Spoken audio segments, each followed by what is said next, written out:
Today I am going to teach you how to change the screen on your screen door. So it's pretty simple, can be a little bit tricky, but if you just take your time and do it carefully, you can get this job done yourself. So what you will need is a screen slightly larger than the frame it is fitting over, a spleen roller, and a pair of scissors. So the first thing that we need to do is we need to lift the screen door off. So we're going to take it off the runner and put it out on the table. So when you look at the bottom of the door, there's usually a couple of little wheels, and you just push the wheels up or lift the door up and pull it towards you, and it should pop out. Once that happens, you just place it on a table or the ground, somewhere where it's easy for you to work with. I use the scissors just to try and pull this piece of rubber up. So you need to pull this rubber all the way out. This is what holds your screen in place. So pull it out all the way around. It may be one big piece or two smaller pieces. So work your way around the entire door, removing the piece of rubber.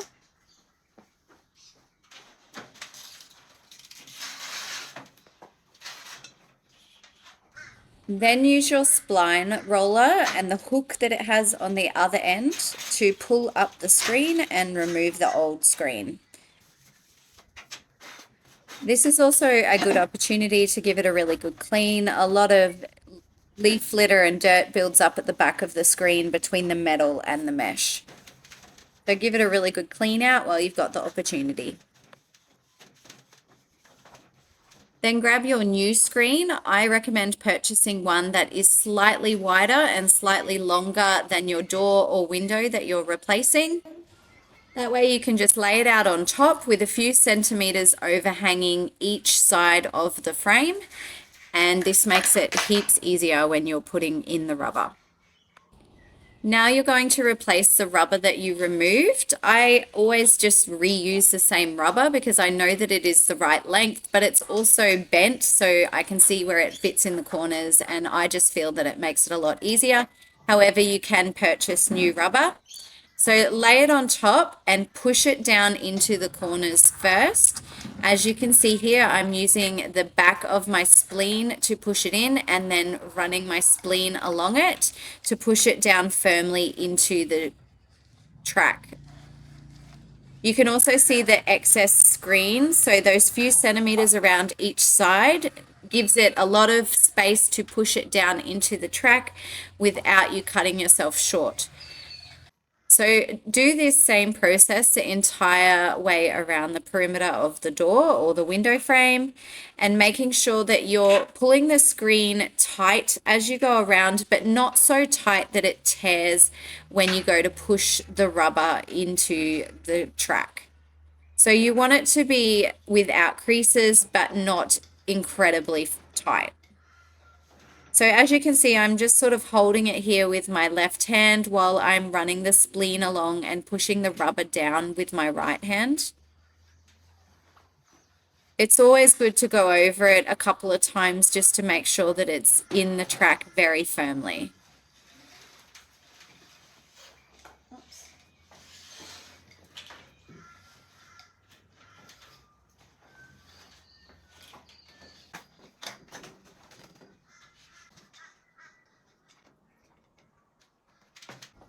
Now, for the most part, you don't need to worry about this next step, but if you do happen to have a pet door on your screen door, then pull the screen across it and cut on the inside opening of the pet door. As you can see, I'm doing that here. So cutting on the inside opening of that pet door. And then the next step is to push the screen under the frame of the pet door. So I will just use my spleen to do that. I'm going to use a piece of rubber, as I have with the rest of the door, to hold that in place. You may need to lightly unscrew your pet door and then tighten it once you're finished. Cut a little diagonal at the corners, that way it will fit in around the corners nicely without bunching up and looking really untidy.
Now that we have the screen really well done and put in place, I recommend using just a regular pair of scissors to cut off the excess.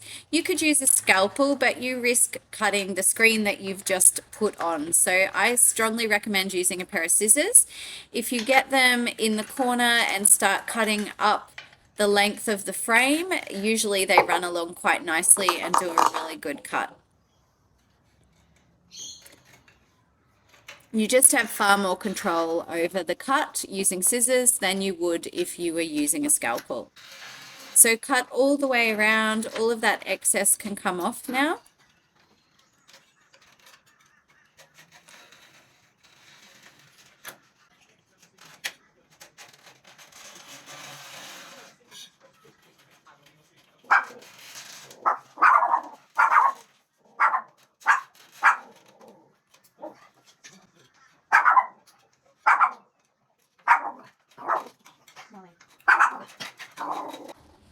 And you're done. So now you can just put the door back up into the track and push the little wheels back on the runner at the bottom, and you should have a wonderful new sliding door with a fresh screen. And of course, follow exactly the same process for your screens on Windows.